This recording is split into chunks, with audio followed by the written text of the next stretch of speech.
Thank you, ladies and gentlemen. I'll forego all the formalities and just go straight into the presentation. As you know, we've been having consultations throughout Fiji. In fact, last night I finished about 1:45 in the morning by the time I slept. But we had second last one in Nakasi last night.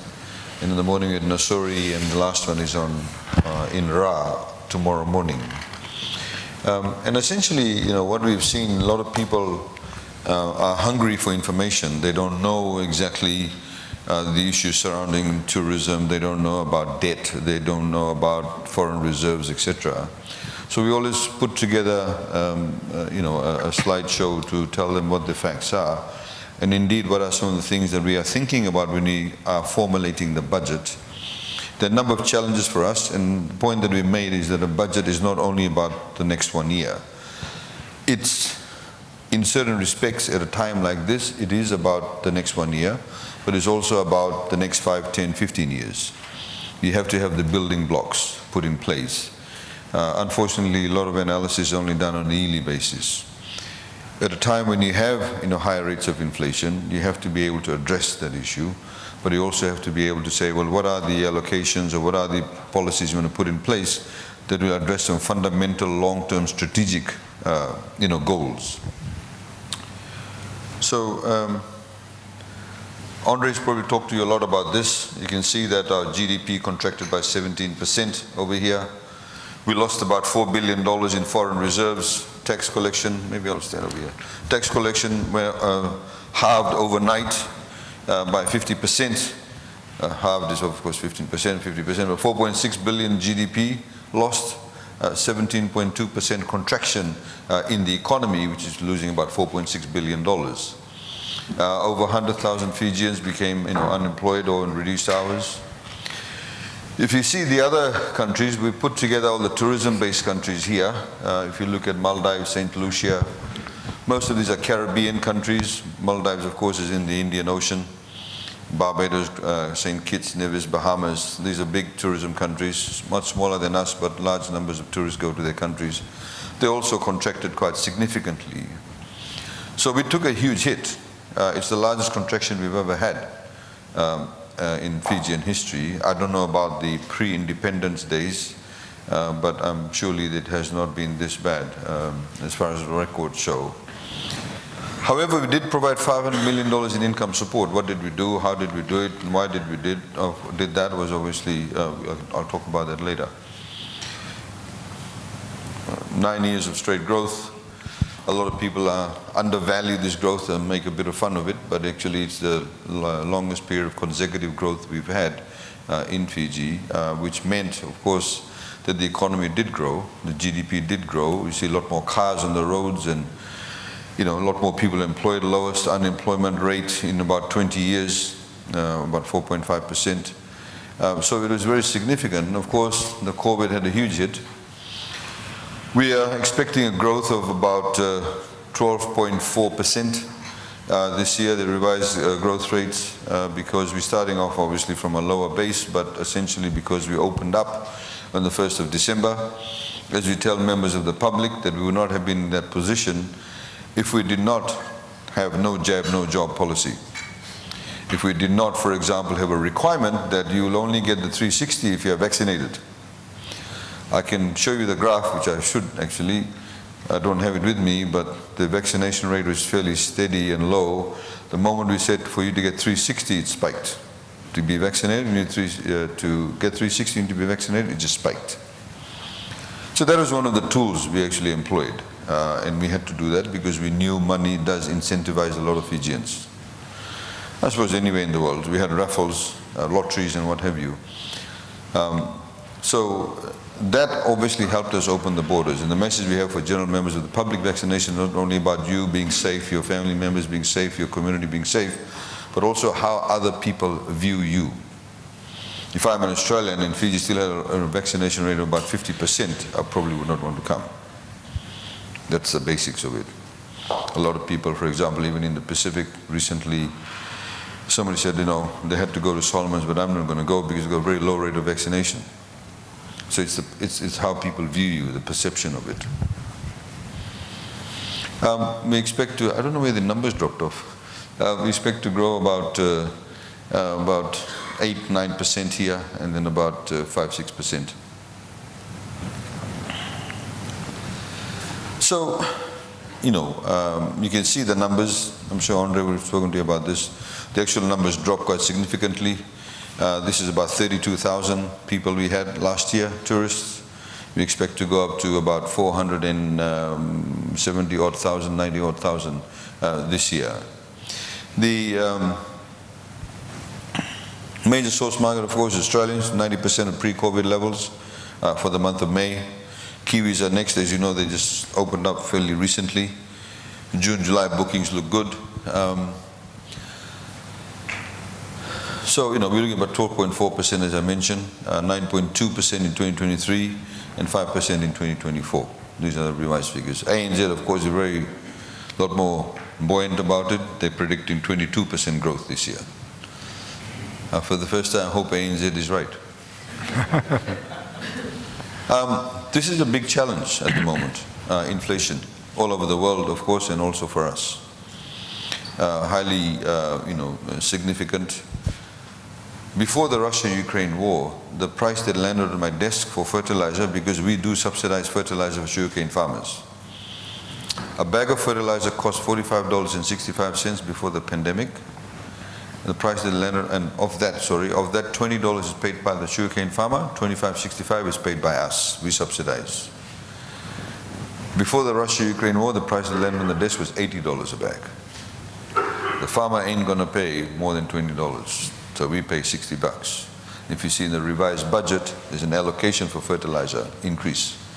Of course, Russia and Ukraine now is completely different set of dynamics. They produce a lot of urea, potassium, etc. in Belarus, Russia, and Ukraine, so it'll have a huge impact. Price of fuel and wheat is going through the roof. Ukraine feeds about 400 million people on planet Earth. There's bread riots in North Africa, Middle East, because that's the only staple carbohydrate. We have dal and cassava. If tomorrow bread fails, we can actually survive on dal and cassava. But they can't, they don't have any other staple food. I'm not saying we'll solve our inflation problem by growing only dal and cassava, because I had on Saturday night, we were at a meeting and somebody said, I can't sell my cassava anymore because it's too little. The prices are offered too little. Everybody's growing cassava. And so he said, there's no point in me, you got to buy the cassava. The other bloke said, you got to get AMA to buy all my cassava. I said, what will AMA do with this? I don't care, throw it away, but give me the money. So those kind of market dynamics are changing also in the agriculture sector. You can see that imported inflation is quite high. This is domestic inflation. I don't have to explain all domestic versus imported inflation to all of you. But I do have to explain this when I go and do public consultations. Long beans before cyclones, $2. A bundle after the cyclone is $5. Yongona before Cyclone Winston was $85 a kilo. After Cyclone Winston, $185 a kilo. People still demand it. I wanted to show you a video from the World Economic Forum, and hopefully it'll play. There you go.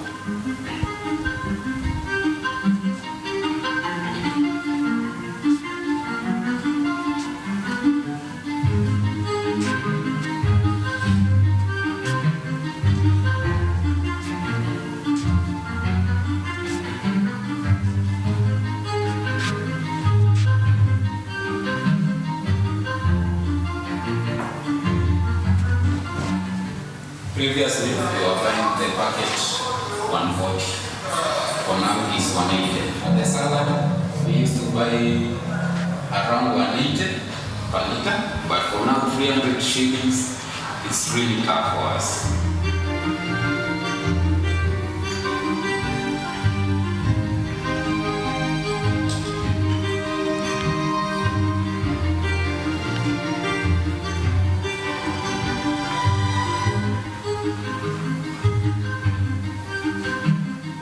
Ukraine grows enough food to feed 400 million people on planet Earth. So, when the farmers on the battlefields aren't planting or aren't harvesting emergency, what impact do you think that's going to have?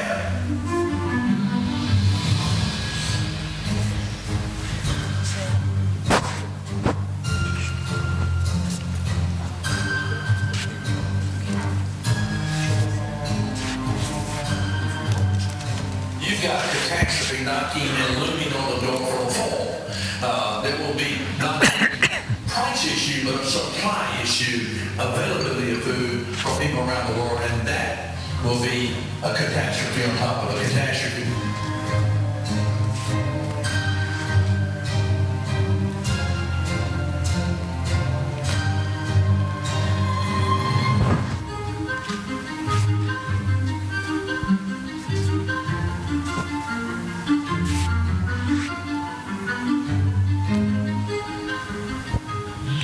So you can see that the video actually talks about towards the end about social safety nets, about how to protect the vulnerable. And there are people who would be working for you too. In your hotels, they may be earning $12,000 a year, $14,000 a year. Most hotels don't pay any more than that for waiters and waitresses. Now if you've got 4 or 5 children and the price of all these things have gone up, you will actually have a hard time. So for us, this is a most immediate issue that we want to address, or we need to address in the budget. How do we best address it? Maybe you can tell us in the question and answer session, what's the best way of targeting? We need to ensure, of course, the right people get the assistance. Somebody flagged the idea the other day that we at the moment subsidize electricity costs for all those people that earn less than, households that earn less than $30,000 a year. We pay 50% of the electricity bill. So I said, let's use that as a yardstick. So anybody that earns less than $30,000 a year, they'll get X number of dollars. But then I could be earning $33,000 and have 7 children. What do I do then? So those are the things. I could be earning $28,000, $30,000, but I'm single. So these are some of the things that we have to think about in the budget. And of course delivery, as you know, the 2 rounds of the now famous 360, the 2 rounds of $50 and $90, everything was rolled out on the phone. You applied on the phone, you got paid on the phone.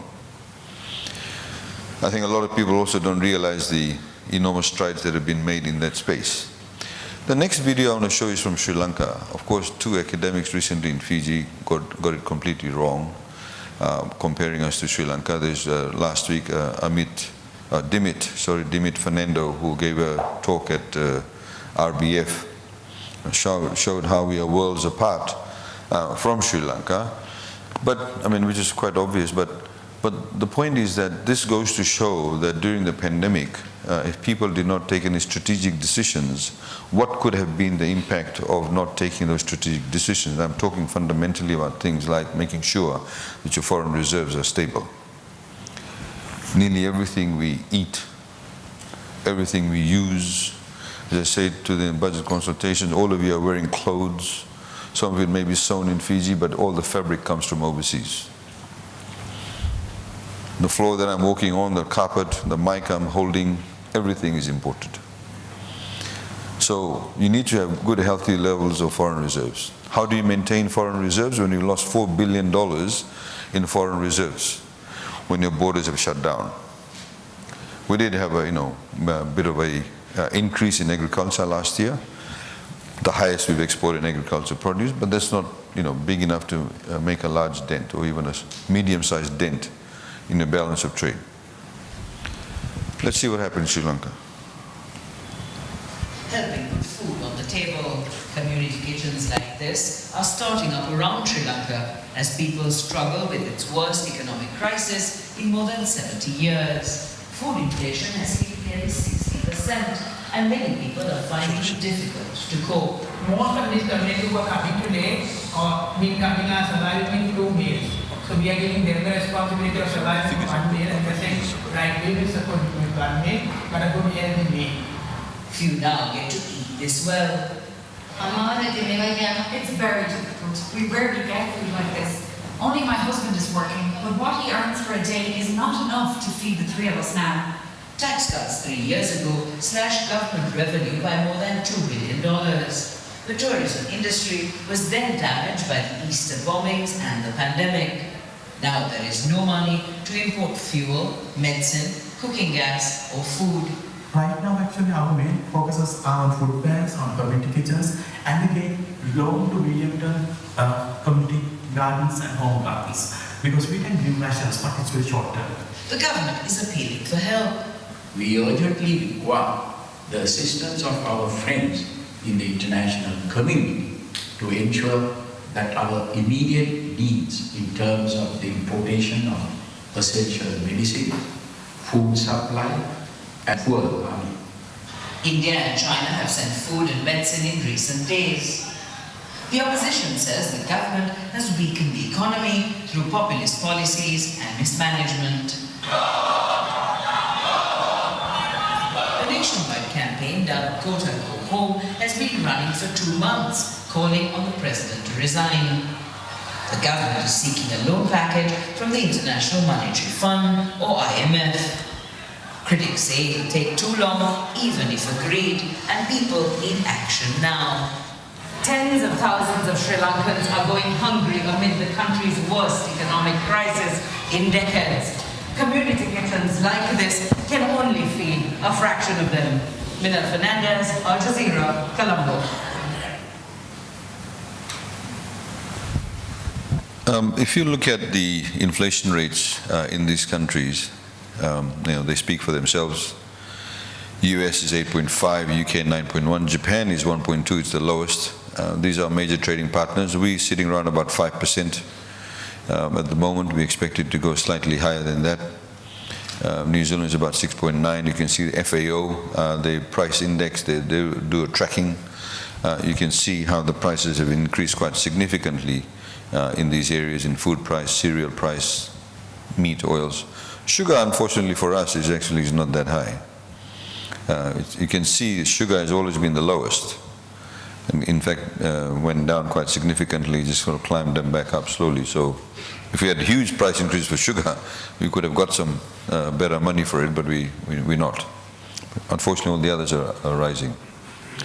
So in the revised budget, we zero-rated VAT on all these 21 items. We lost about $163 million, CEO, in non-collection of VAT on these items.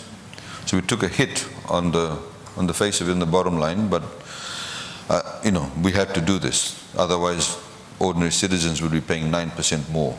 Your employees would be paying a lot more. There'd be a lot more pressure for you to increase wages. So it could lead to a huge, out of control impact of inflation.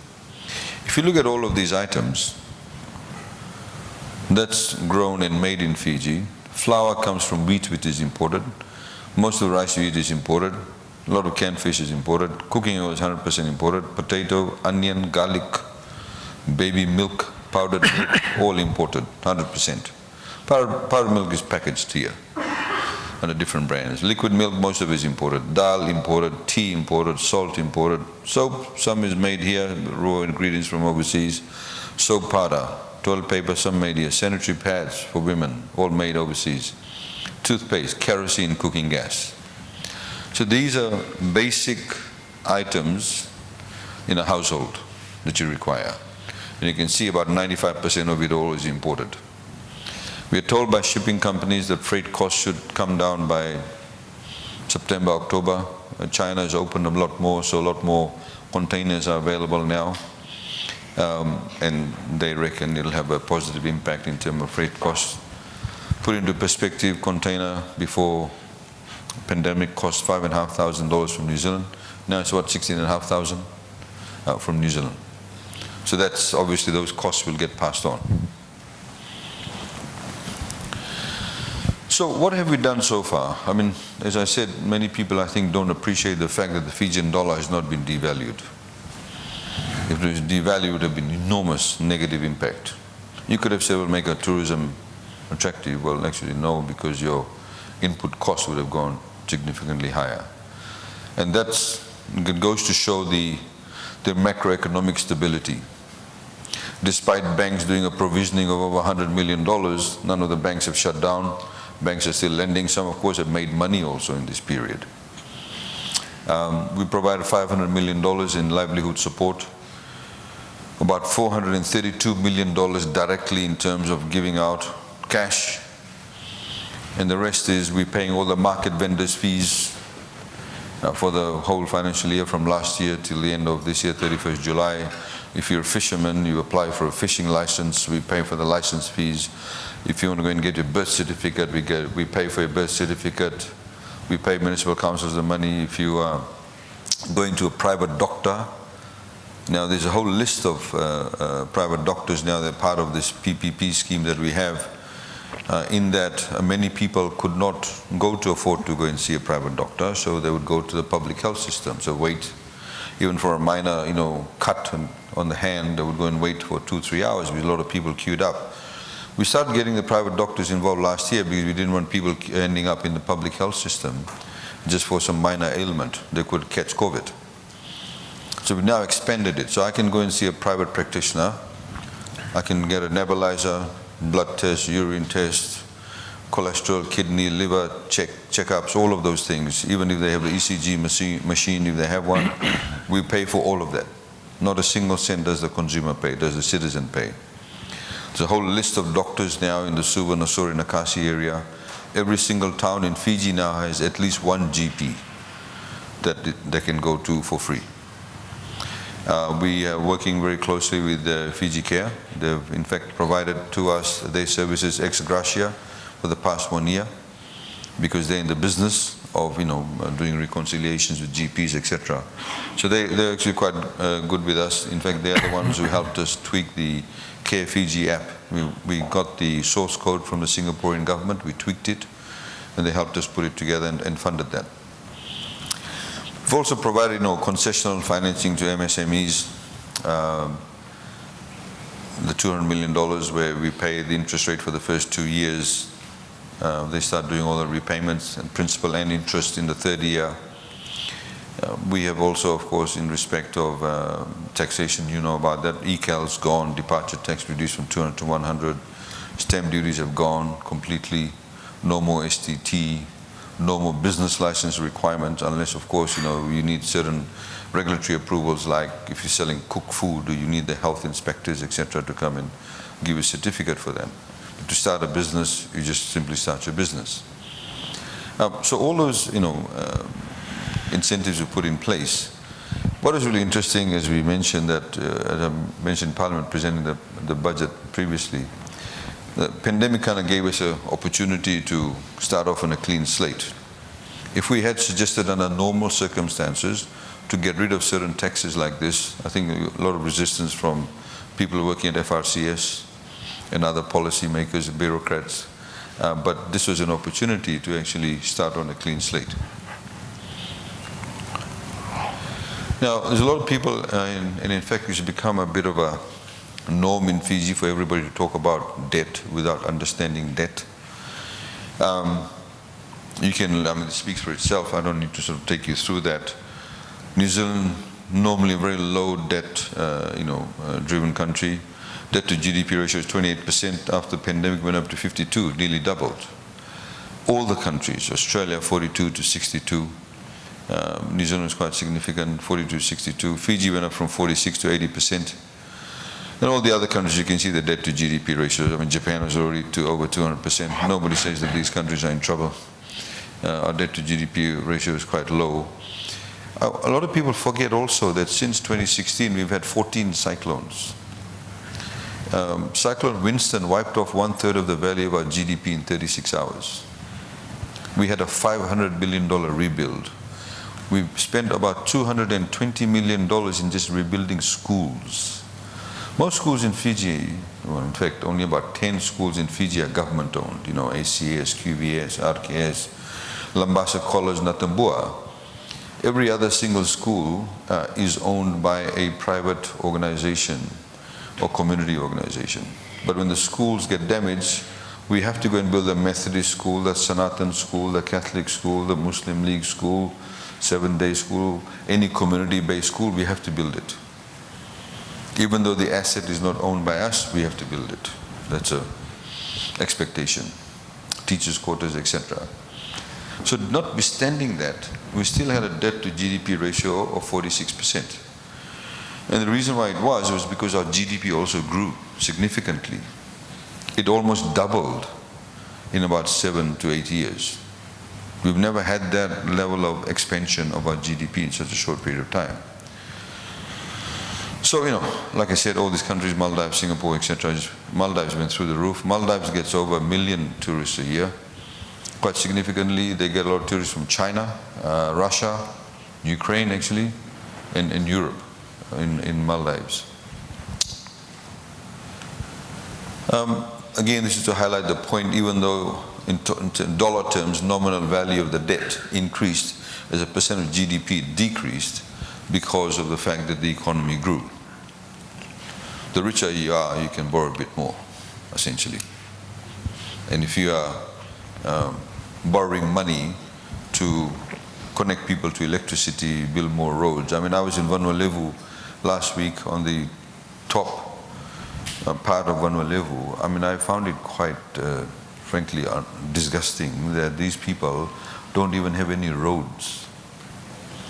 I mean, all the way from the eastern tip of Undu Point all the way down, halfway down, to go from one place to the other, they have to take a boat. And I remember sitting there thinking to myself, if only since 1970 we had built at least 80 kilometers of new road. I'm not talking about Tashiro, just cut roads. Today everybody would have been connected. For these people, just to take the kids to school, you have to take on the boat. Now the price of fuel has gone up. So imagine how difficult that's going to be. We of course now pay for that. We actually pay for people to go on boats to schools. But if they catch fish, by the time the fish ends up in Lambasa, it's like, you add another $500 to your catch.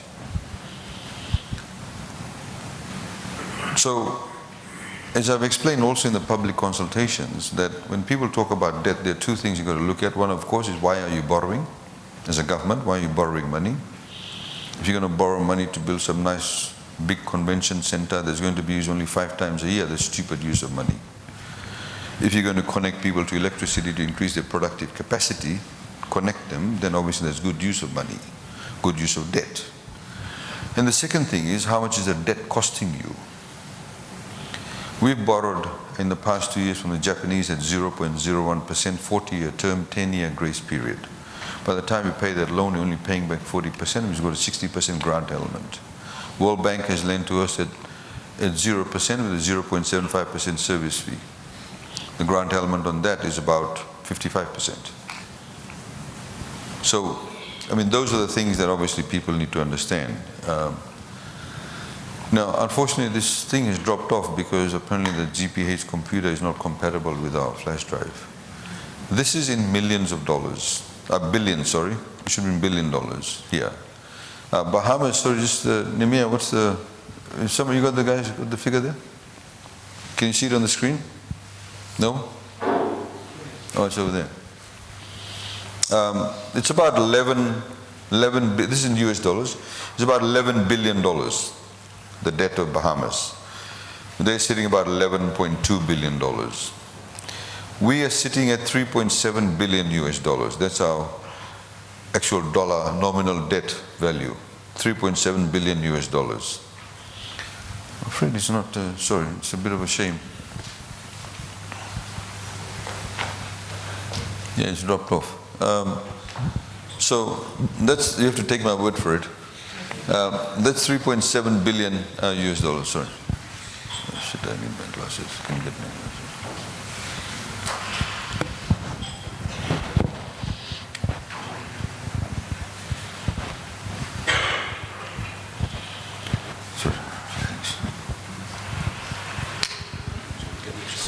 Sorry?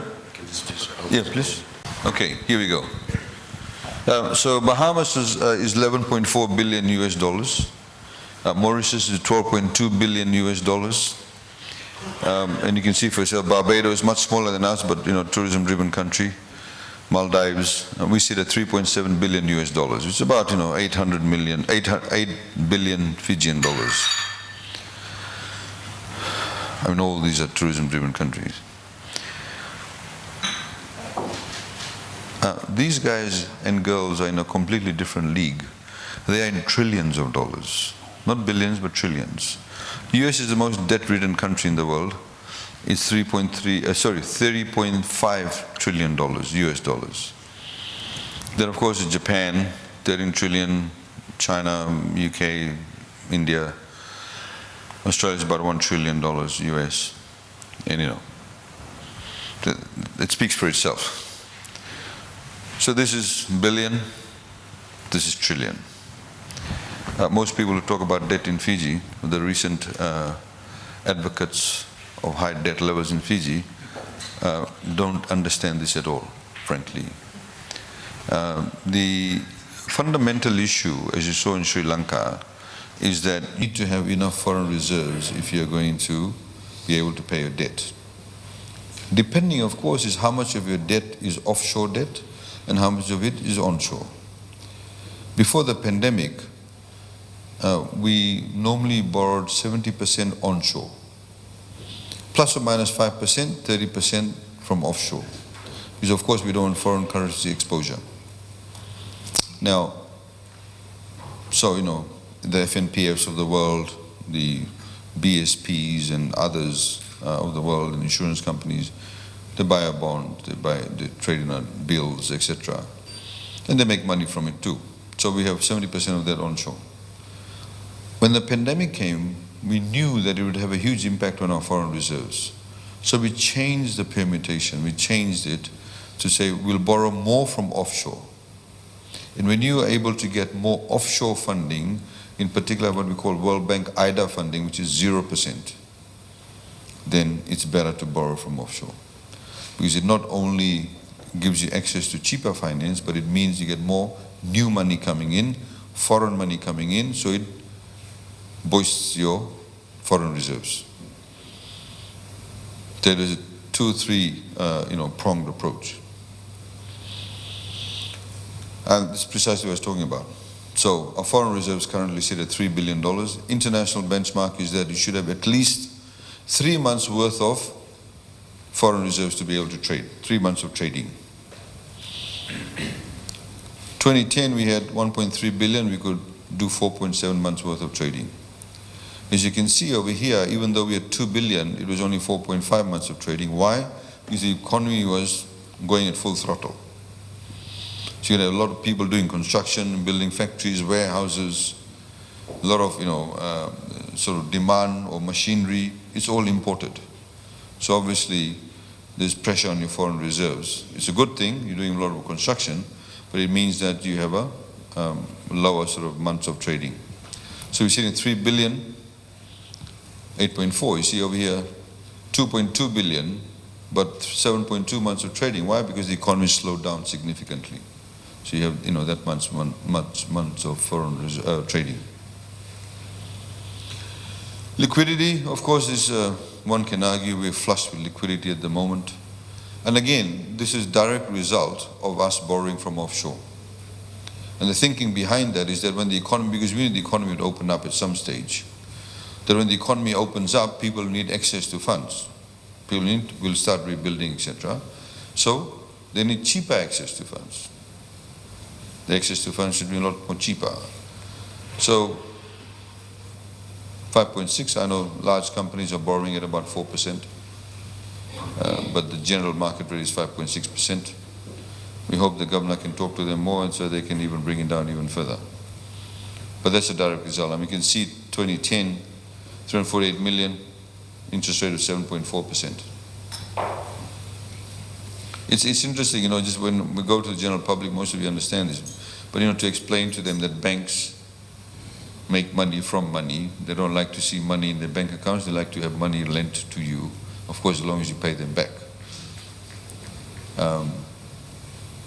And explaining things like term deposits. Why do you get low interest rates for term deposits when there's a lot of liquidity in the market? So, the two things that keep us awake at night at the moment is this huge inflation issue. We don't know how long this Russia-Ukraine war will last. God willing, it ends next week. Wheat supply will increase. Russia is the 3rd largest producer of oil. There's trade bans America says we have to punish Russia for invading Ukraine. The Europeans are saying we have to punish Russia for invading Ukraine. So there's low supply of fuel. There's low supply of wheat. Russia physically has a gas pipeline running from Russia to Germany, cooking gas. It's no longer operational. Qatar is still extracting gas, but the price, of course, will go up. There's an interesting situation in Australia at the moment. A lot of gas in Australia too. Certain states, they're all exporting gas, right? Because they've got the contracts and they want to export it because they're making lots of money. But there's not enough gas in New South Wales. People in New South Wales are paying very high price. States like Western Australia were a bit cleverer in those days. They said a certain percentage of what you extract should be used for Western Australia. So it's really interesting all the dynamics that's taking place in those countries and even within those countries. The other one, of course, is climate change. It's a big issue for us. This cyclone season, we only had one cyclone, Cyclone Cody, but it rained also so much. I don't know how many of you know, but 2 cyclone seasons ago, the amount of rainfall we received in 24 hours is the same amount of rainfall that London receives in 1 year. And London is not a dry place. It's a bloody rainy place. So the amount of rainfall London gets in 1 year, we received in 24 hours. You can imagine the amount of saturation. This year when we had Cody, but we had also lots of rain, the entire highway in Kambisi went. Those of you who travel between Singatoga and Nandi, big hole in the ground. In Semo, 1 lane went. In Nawai, 1 lane went. Those things aren't cheap to fix up, actually.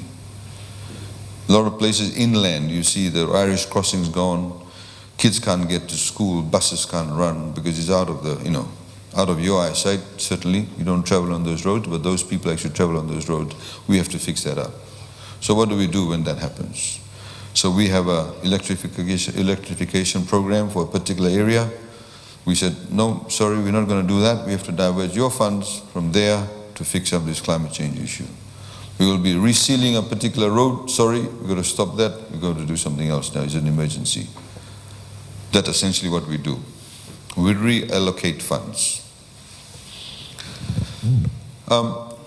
So, I mean, of course, the tourism sector is critical for our recovery.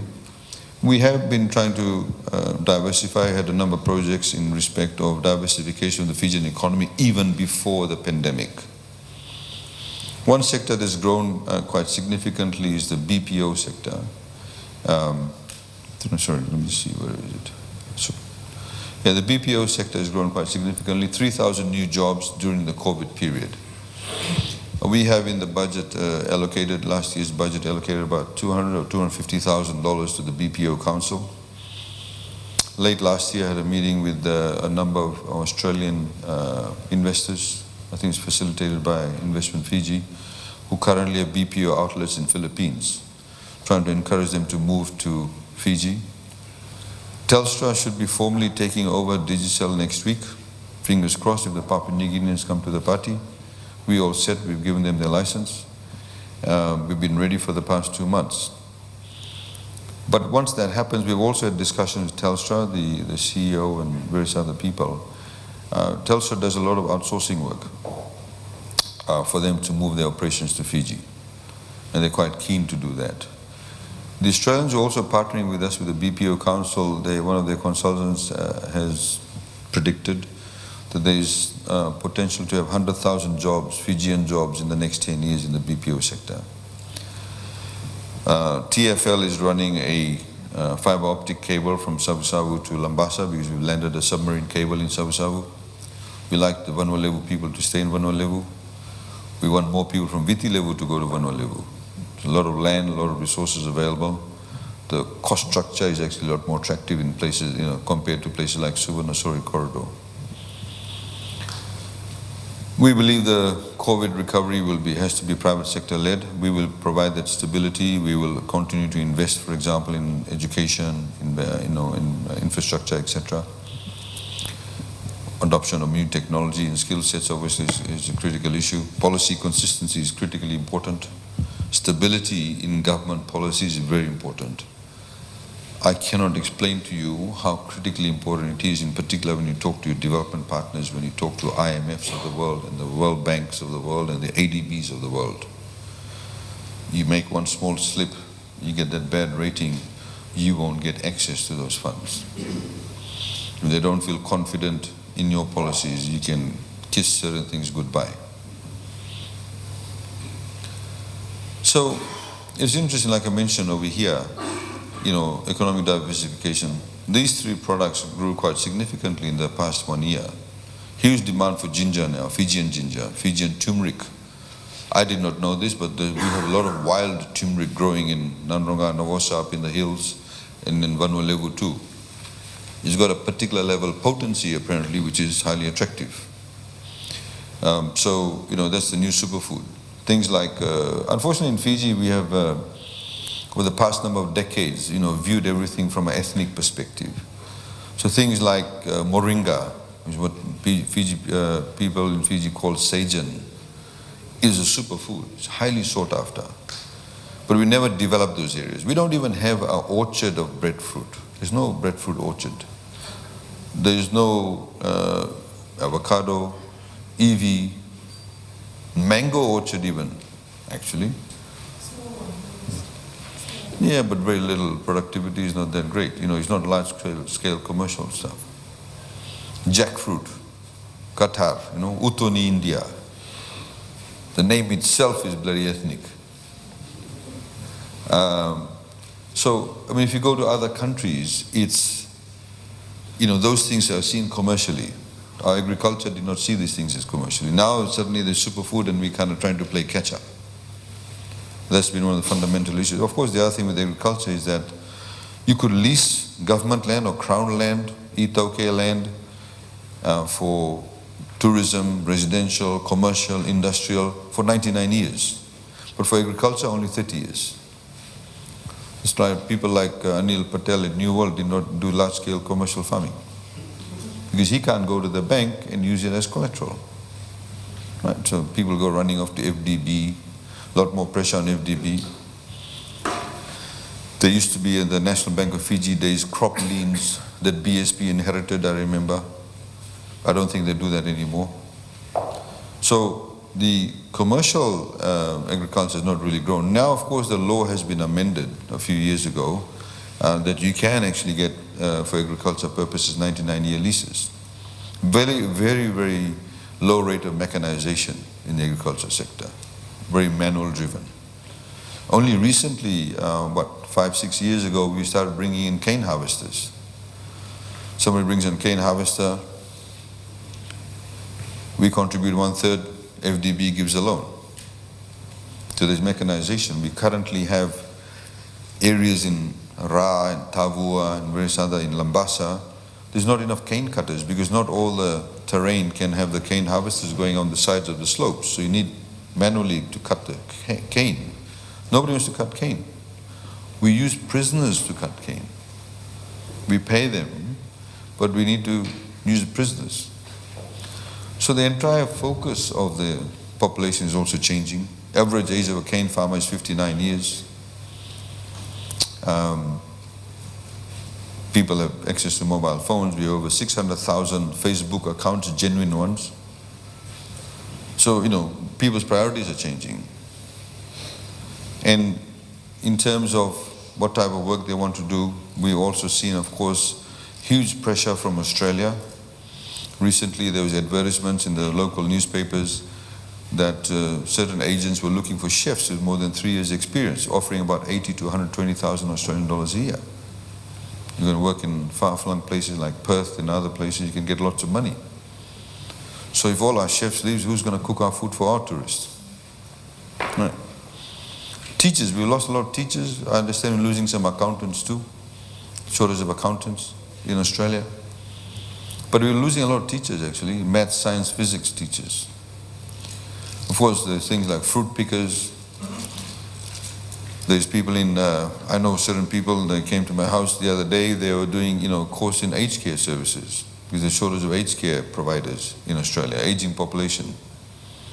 So those are the kind of things that are changing. We have to, as a government too, also be a lot more cognizant of that. We need to look at our work permits, how we offer the work permits, how quickly we do it, what periods we give it for. Already in the construction sector, there's about 2 or 3 projects lined up in the Lautoka-Nadi corridor that will require a lot more foreign workers to come in. And we have to do it.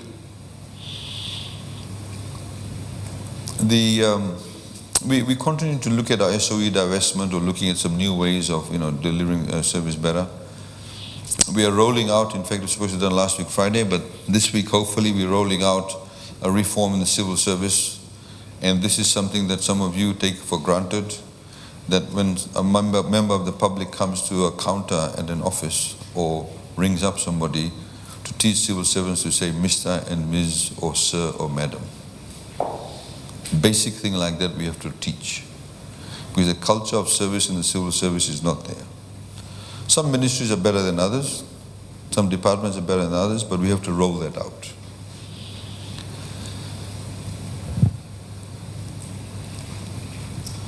So, as I mentioned in the budget, we continue to invest in education. We did not remove free education. We spend $700 million a year in the education budget. Our wages bill for civil servants is $1.1 billion a year. That's our wages bill. Our total expenditure is about $3.3 billion, so it's about 1/3 of our total expenditure. Then of course, then you've got the operating expenditure of government. We did not reduce the salaries, we didn't intend to do that. And also education, we did not reduce. There were some adjustments made to TELs and toppers. However, that is still there. Infrastructure development. Connectivity, earlier this year I was in Vanuatu again. When we borrowed funds from the World Bank to lay a submarine cable out of the cable that came from Samoa to connect to Rifle Range to the Southern Cross cable, we had some leftover funds and we used that to connect about 40 sites in Vanuatu, predominantly to schools. They had no internet connection. So stuff that we take for granted is not there. So some teachers had to travel 10 kilometers to get access to internet to be able to print the worksheets for their students. So we are connecting those schools, we've connected those schools, and if there's a village nearby or people living nearby, we actually Wi-Fi the school compound. So the people can come into the school compound and use those services, internet services. If I'm a Yangona farmer, at least I can Viber somebody and find out who's going to give me the best price, rather than me hiring a carrier and going to 3 different locations. So by the time I get the best price, I've actually lost the best price advantage. So we're doing more connectivity. 5% of the population is not connected to mobile phone. We charge the mobile phone companies a small levy. We then put our own money and then we put up towers. Now, before the model was that you put up a tower and only one company could bid for it. Now we said we'll build a tower to allow both the companies to put their transmitters and receivers on it, to give people a choice. Minimum wage, as you know, has gone up to $4 an hour. Well, it will be fully implemented by January. You're supposed to have quarterly increments to reach the $4. And hopefully all the other people who you pay have also received a pay rise, because the 10 wages sectors are also affected. So yeah, I mean, that's essentially what we focus on. As I said, our budget is going to be is on the now, which is very important for us, but also in terms of some strategic thinking around what we're going to do. Last minute submissions we can take on this email address. I want to very quickly show you, this is the payout we did. So as you know, that those people are formally engaged in the FNPF. They're allowed to take out the general funds funds from the general account. If they ran out of funds, then we gave $225 a fortnight. So we paid out $205 million in that respect. Round 1, round 2, round 3. This was supposed to be per household, the $90. Then we found that 5 people from the same household were applying. So we then reduced it from $90 to $50 per person. This is all VT level. The 360 was applicable specifically in Viti Levu, but also to those who used to have FNPF but ran out of funds. So we also included them, and they could be anywhere, in Vanua Levu, etc. We could have paid the 360 out in one day, but we didn't, because we knew everybody rushed off to Vodafone and Digicel, create mayhem. So in fact, we paid it out over a week. But this is really good. I mean, organizations like the World Bank are now coming to us and seeing how we did it, because it's the first time people sat from the comfort of their homes, they applied, and then they got paid on the phone. We had announced this in a revised budget to provide assistance to people in Vanua Levu. So they used about $2 million. The balance of this 432, of course, is in the GPs and the market vendors' fees, etc. TELS, like I said, we spent $700 million in the education sector. We allocated $156.5 million in revised budget for TELS and toppers. Just so you know, toppers is essentially you achieve a particular mark in a different field of study. If you get that mark and there's places available, then we pay for your entire education. If you want a living allowance, we pay for that, textbooks, university fees, traveling allowances, etc., everything. When you finish, when you graduate, you don't pay a single cent back to us. But you have to work in Fiji for a period of time. It depends on how much money we spent on you. The benchmark is that MBBS is about 80 grand, so you have to work in Fiji for 8 years. You don't have to work for government, you can work in the private sector. Just work in Fiji. We've invested in you, you need to contribute back to the country. If you want to migrate, you can, you pay us back the balance of what we spent on you. It's very simple. TELS essentially is a loan scheme, as the name suggests, tertiary education loan scheme. And in that, again, we pay for everything. If you want a living allowance, some students live at home, but they want the university fees paid. Others, have to go and live on campus, etc., or rent a flat. We pay for all of that. It's about 6,500. Yeah? It's about 6,500 for TELS we give, right? Living allowance and all that. Yeah, that's how much we give. Of course, now people want TELS increase because of inflation. The same way people want welfare increase because of inflation. So once you've finished your degree or graduated, even if you've done a diploma, you don't pay us back until you get a job. And there's a small percentage that's taken out by FRCS. We've recently allowed people who wanted to go overseas to work, even though they had a loan. We've allowed them to go and work as long as they have a guarantor here. Because when TEL started in the beginning, a lot of people took off and we've lost that money forever. They've gone, they've migrated. If you pay your loan within the first 3 years, 50% of it, we forgive the other 50%. We're currently, hopefully, talking to some financiers, BSP, something to you to note, that you can actually help them pay the 50% of the loan and the other 50% gets written off by us. It's a good business for you. They start dealing with you, we get our money back, and 50% of the debt is written off. All the financiers in the room, actually, there's something you can work on. It's a win-win situation for everybody. So, ladies and gentlemen, that's just a very short presentation. All the stuff that I've provided to you is all available on this webpage. We've recently also provided what you call a fiscal update. The new laws now require us that if we get into the campaign period, we have to provide a fiscal update of the entire economy, where we are with debts, etc. So you can also go and review that. Please feel free to ask any questions.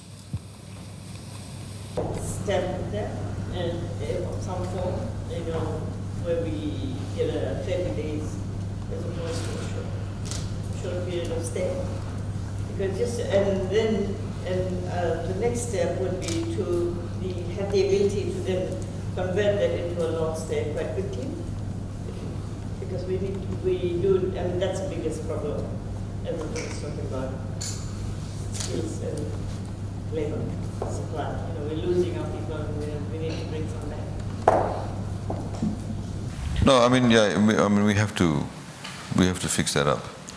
The new regs are going to be finalized hopefully before the budget, and that should be put in place. But I have to also tell you a story that this happened to me very recently.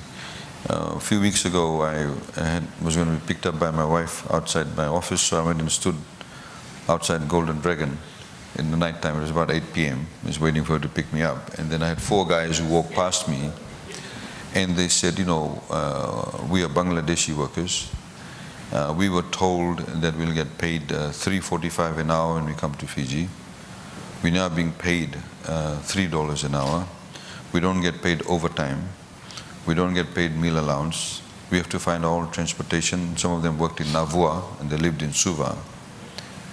I mean, these guys had a terrible time. We also don't want people to be exploiting workers. You don't want to be known as a destination where people get exploited.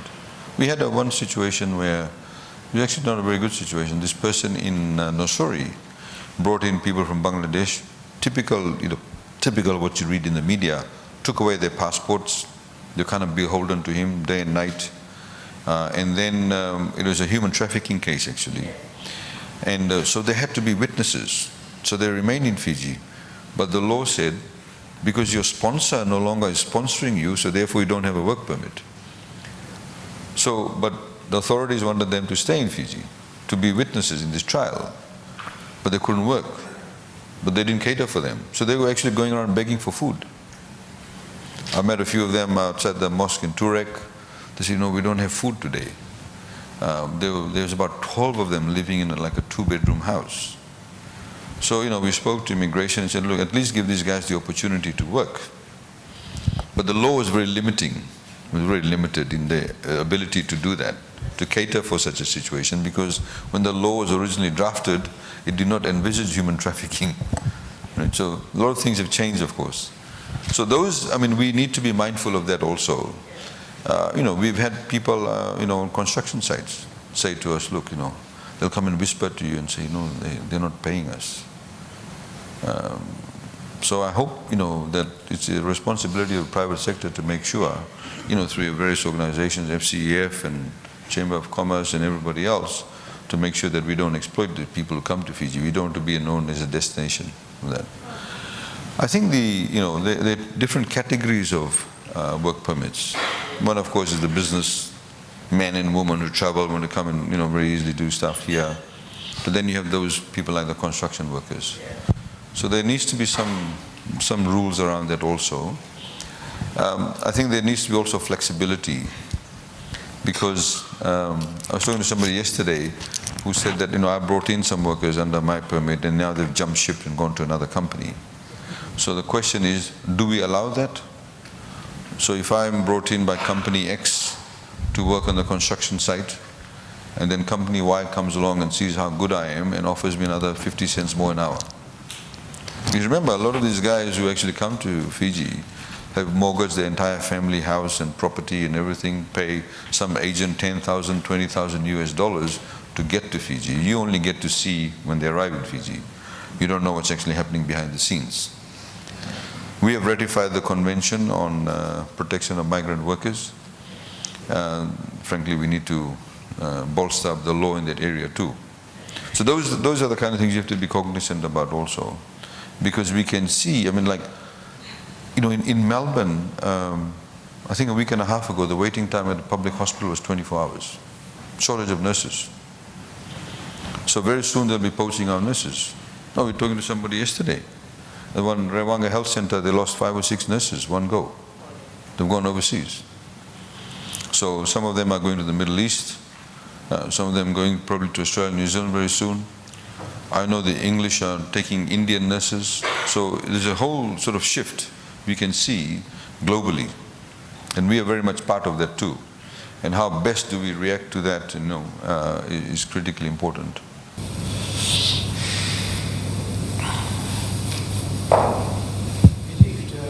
On the side of this infrastructure, Fiji government has done a great job by creating the roads and the malls and infrastructure.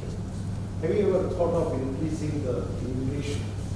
Because all I see is many times the internet is the biggest problem for Fiji. and the population is not really going beyond the median population. And I believe that if we have more population, that means more consumption, more economic growth. They keep on buying the houses, groceries, studies, and so it eventually grows the bigger economy.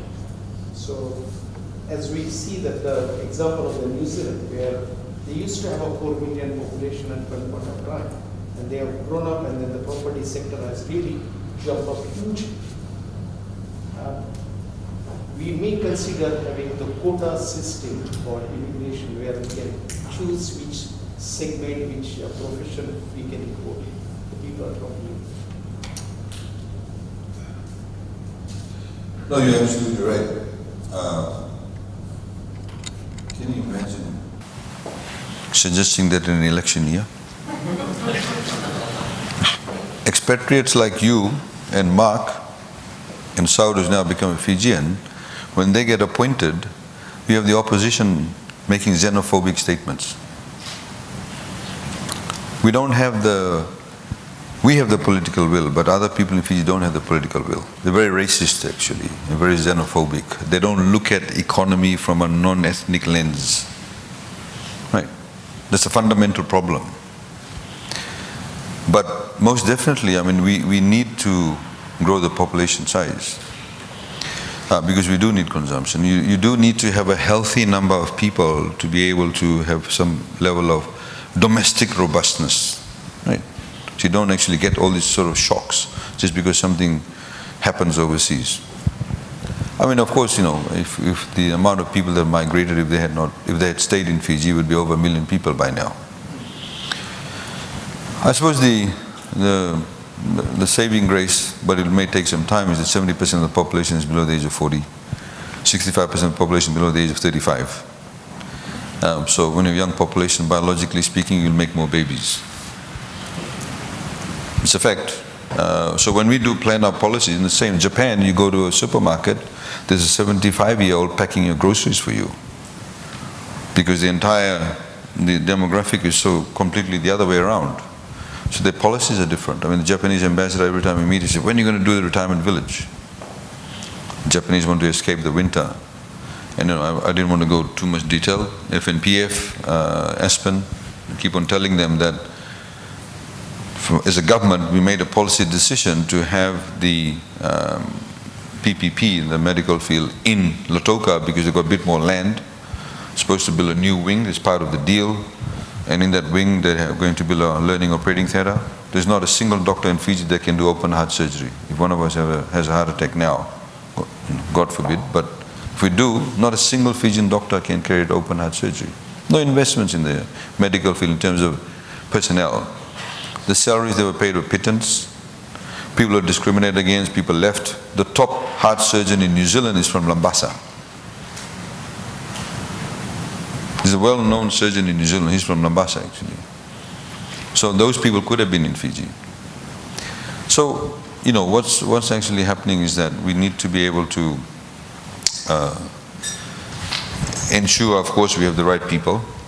We need the right sort of people to occupy the right positions. And we need to be able to, of course, you know, the hospital have the surgery there, so our doctors can actually learn, watch and learn when we get visiting doctors or when we have permanently doctors based at the hospital to carry out those types of procedures. The second reason, of course, is that close to the international airport. If you start offering certain procedures that are not available in any of the other Pacific Island countries, they'll come to Fiji. Rather than going to India or Australia and New Zealand, the rich ones can afford to go to Australia and New Zealand. Those who cannot, they go off to India. So rather come to Fiji, it's close by, Link by Fiji Link and Fiji Airways. So it creates opportunities for us. They bring in foreign dollars. The third element, of course, is that Aspen is an Australian hospital. They'll be managing it. The waiting time in elective surgeries in the public health system in Australia before the pandemic was 2 years. So if FNPF and Aspen are smart, if they market it well, get the certification, they can get the elective surgeries being done in Fiji. And I'm sure the public health system in Australia would find that attractive because the cost structure again would be much lower. So that's one element to it. close to Nadi International Airport. They can spend then 5 days at a hotel and go back. The fourth one is aged care. What people call homes for the elderly. We have literally a few thousand Fijian, mainly women, working, a lot of them illegally and some legally, in California, providing aged care services. They've been there for years, a lot of them. They get paid 150 US a day, accommodation, food, etc. A lot of them have sent money over the years and built homes over here. Those kind of sacrifices people have made. So what's stopping them from coming to Fiji? What was stopping them is because we don't have full tertiary facilities available. So now with that hospital facility being built, there's an opportunity for those aged care services to be built here. So maybe they can escape their winter and come to Fiji. Same thing with Japan and Australia. So that's the kind of thinking behind that. But yeah, I mean, definitely in that way, if you have aged care services and people come and spend 6 months, you're actually increasing the population at least for 6 months. Yeah. In Fiji, the retirement age is 55. Don't you think it's too early to get retired? Bank of Baroda, you can have whatever retirement age you want. 55 is only for government civil servants. In the private sector, you can do your own thing. I don't know what's Baroda's policy, but yeah, there's no restriction. You can employ them as long as you want. As long as they want, I suppose. Yeah. Sorry, one more supplementary question. Yes. Other area I always feel is the productivity as well as the manufacturing hub. As you are correctly said that most of the eggs are put in the tourism industry. There's a huge scope for the manufacturing setup in Fiji. I did spoke with few of the overseas people as well, and they always see that what is the total population. They see that whether it is viable for them to invest the money into that. So when the investment we launch, one of the area I always felt is some of the overseas investors would like to have bigger chunk. I mean, they do not want it to have like 51 or 49% equity ratio. So what happened is they wanted to invest more money where they can expose to the Australia, New Zealand or Indo-Pacific nation. So what I'm trying to say here is that if we bring the bigger investors where they can set up the bigger manufacturing plant, do you think that will be a good proportion for increasing the economy in totality? No, I completely agree. I mean, look, there's a shift in particular with the pandemic. A lot of manufacturers or businesses that did their manufacturing in China don't want to be in China anymore. Assembly lines, etc. So FNPF again, together with MCTTT was supposed to put up a subdivision in Lautoka near Navutu, what we call a clean manufacturing site. There's a lot of opportunities. We've also spoken to the Aussies and Kiwis. We just got to get FNPF to see beyond what they're currently seeing. They need to look into the future. We've had IFC, they're interested in it too. So we want to set up this manufacturing plant in Lautoka. Why Lautoka? Because it's close to the international airport. But yeah, I mean, you're right. I think if we position ourselves well strategically, then in 3-4 years' time, we'll be able to have some of those large manufacturers here. We also see opportunity in the IT space. Telecom is building an IT park right next to the US Embassy. I think in a few weeks' time they'll be putting out their design plans. We had a meeting with them. As announced in the budget, we've also given them a special tax incentive too, a 20-year tax incentive. So, things like coding, etc. We were talking to some people before the pandemic about coding. We've also had some discussion with FNU. FNU needs to really get on the par really quickly to be able to provide that type of training. But yeah, I mean, IT I think is a good area. We're only one flight away from San Francisco, Silicon Valley. So those things will help. Yeah.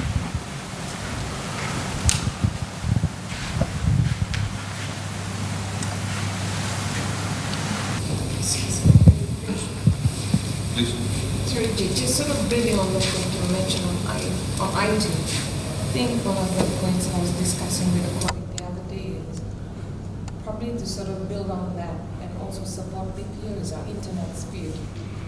I was talking to one of our IT colleagues the other day where we were looking at solutions for putting our files and our data on the cloud, because then no matter where the staff is, whether in Sydney or in Fiji, they can still access the file. But one of the points they made back to us was that if your team is sitting in Sydney, the internet speed is fine, but if they're sitting in Fiji, you'll start complaining. So the question I have is, what does the government have in place, or what could they do to sort of increase the internet speed and sort of working with the telecom companies? Yeah, I mean, to be frank, I've not heard that too much about the speeds being slow, but or the capacity. But the new cable has been laid, which we funded 20 million US upfront. We've got that money back. What they call a new generation Southern Cross cable, a new gen. That really should change a lot of things. And also, I think it depends on your provider too, who you're using. Because the capacity in the submarine cable is there. Depends on how much of a bandwidth that they're buying or into it. So a lot of it depends on your, ISP provider, etc. But we definitely want to invest in that space. If there's a need, we will do that. We can't go and invest for TFL. We'll give TFL the tax incentives to invest. I mean, that's the way it works. But certainly, if it becomes a big issue, we will look into it. Yeah. Sorry, over here, there's somebody here. Fantasha? Fiji, I just wanted to ask you, had mentioned productivity, and we were really interested. Did you say there was a productivity commission? Yes, we had given some funding in the budget, and Ministry of Labour is working on that, on setting up a productivity commission. They're looking at using the Australian model. I haven't had a recent update on it, how far they are, but we can find out and let you know. Yeah.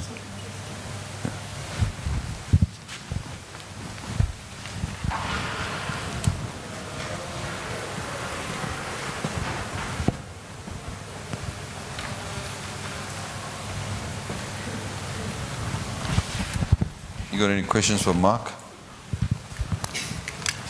Namir is here. Namir is the head of our treasury. Name looks after all our debt and various other things. Our PS is currently doing the budget or meeting up with the permanent secretaries at the moment, actually. He has to meet all the permanent secretaries and make them happy.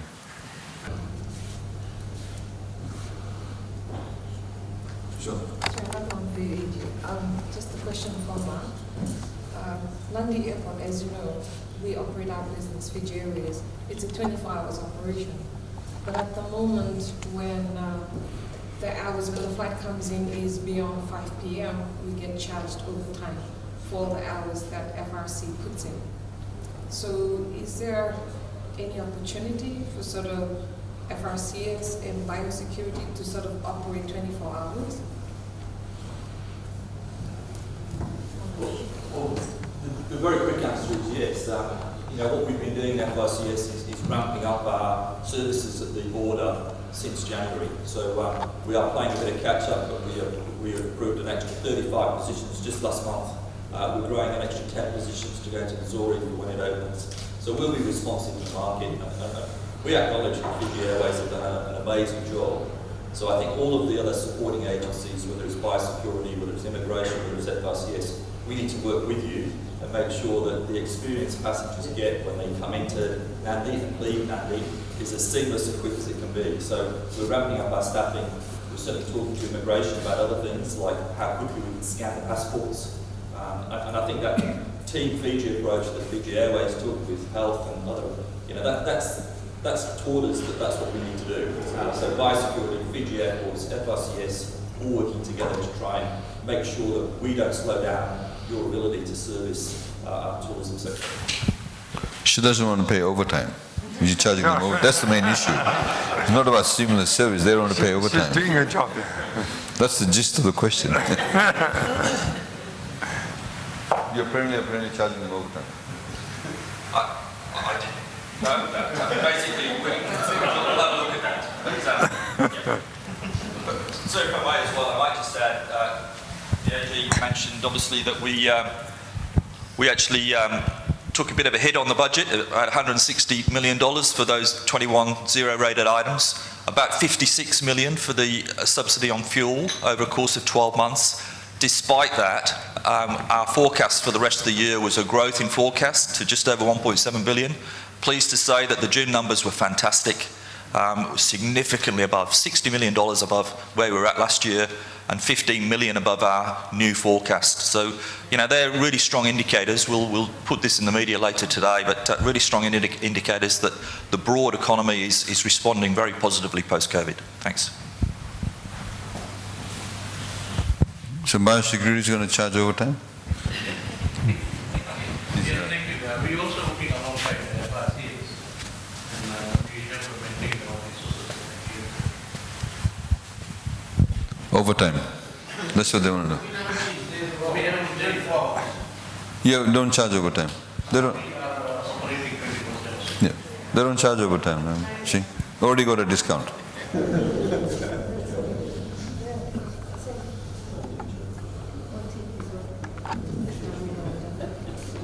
Sorry? There's no overtime. There is. We do. Where is that? We'll talk about overtime. My view is that FRCS supplies service to the airport. I don't think we pass on those costs to you, but perhaps we can talk about this. It does. You do?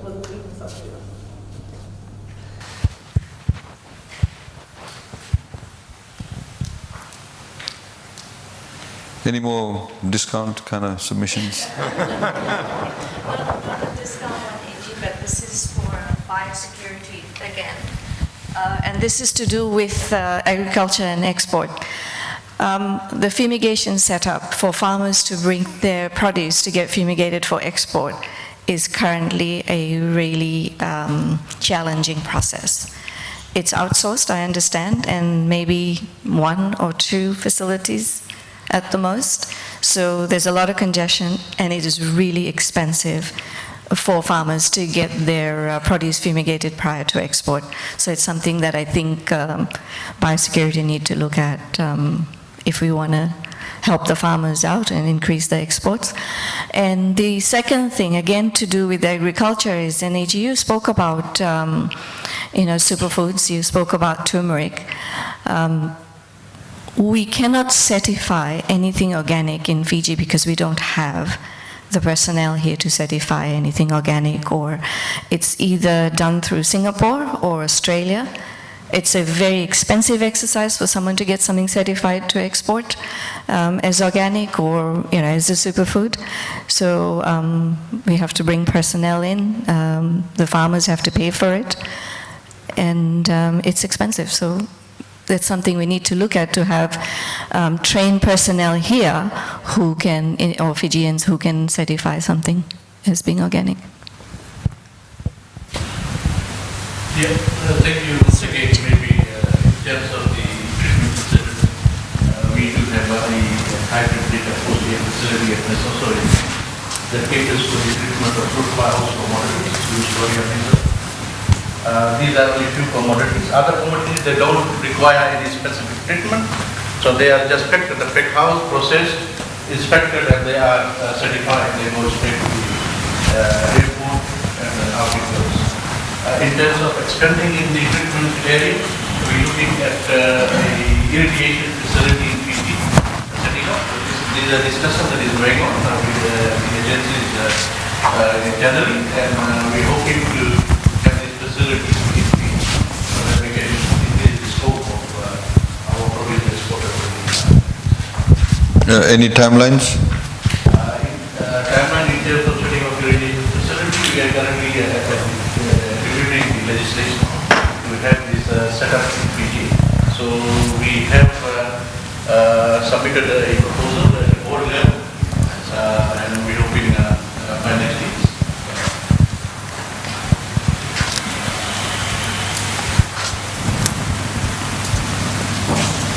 Since few agencies are there, you can say that most people used to be on the airport premises a couple of years back. And all these FRCS scanners and biosecurity scanners used to be at the airport. I believe we have been kicked out a couple of years back from the airport premises.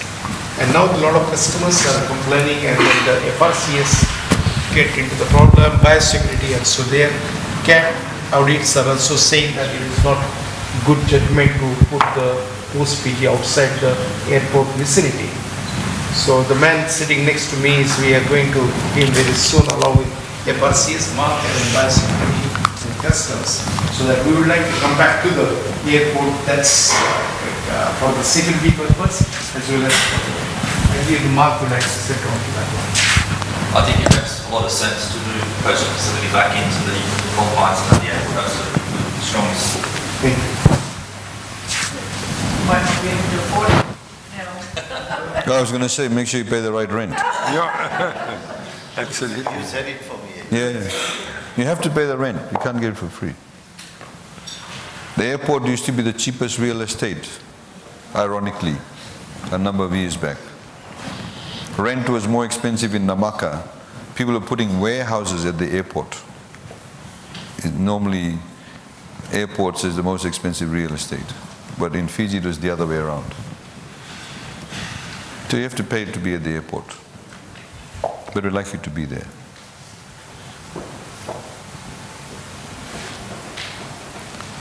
Okay. No more questions, comments? Thank you very much, ladies and gentlemen. Okay, thanks.